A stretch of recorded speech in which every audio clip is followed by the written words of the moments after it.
Hvað frumeindamassi? Hvað sameindamassi? Hvernig finnum við þetta? Hvað gerum við þetta? Hérna sjáum við lítinn bút af lotukerfi.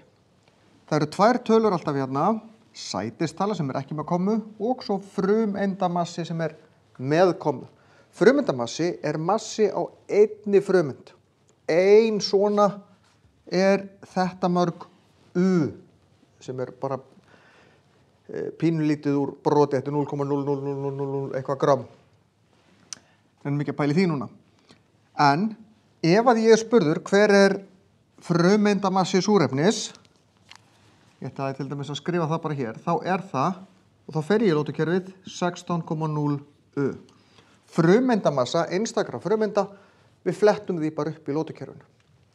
Síðan það sameindamassi. Og þá þarf ég að skoða allt í lagi hvað efni verið að spyrja um. Tökum til dæmis bara H2O. H2 þýðir 2H. Þá gerum við H plus H. Það þýðir 2H. Svo kemur O. Það þýðir að O til staðar. Engin tölustafur hérna þýðir alltaf 1. Allt í lagi. Hver frumeindamassi H? Það ekki hér, en ég get sagt ykkur hann 1,0. Plus þetta H, 1,0 plus O-ið, 16,0. Þetta 18,0 U. Þegar ég að tala um sameindamassa, þá ég að tala um 2 eða fleiri frumeindir tengdar saman. Geta verið sitt hvort efnið eins og hér eða sama efnið. Þannig þetta 18,0 U. Hvað ef ég geri bara O2. O2 O plus O. O2, 1, 2, O. 1O 16,0 plus 16,0, 32,0 U.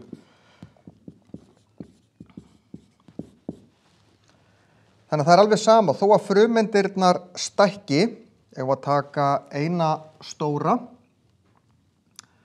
tökum bara glúkósa, C6, H12 og 6. Þá ég með 6 kolefni, en í staðinn fyrir að skrifa 6 sinnum O, skrifa C6 sinnum, H12 sinnum og O6 sinnum, þetta verður svolítið löng romsa, þá ger ég bara 6 sinnum, og hvað C-ið? Það 12,0 plus 12 sinnum 1,0 plus 6 sinnum O-ið 16,0. Það að segja, ég margfalda hve oft þessi plus hve oft þessi plus hve oft þessi. Og það hægt að reikna bara út úr því hvað kemur síðan út úr þessu.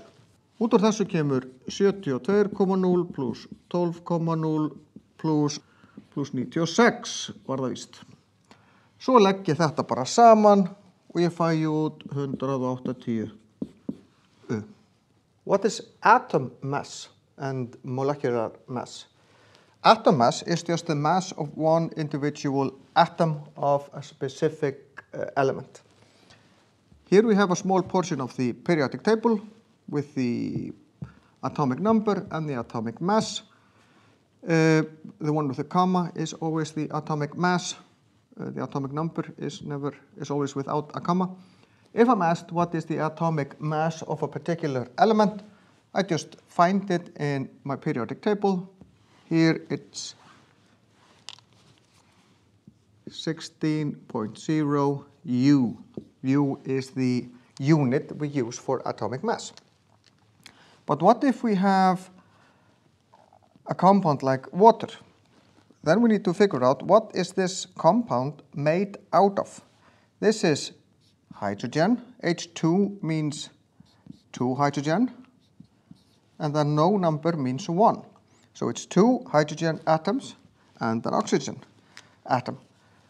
One hydrogen is 1.0, it's not here. 1.0 plus 16.0, find it here. And then we just add this all together, 18.0 U's.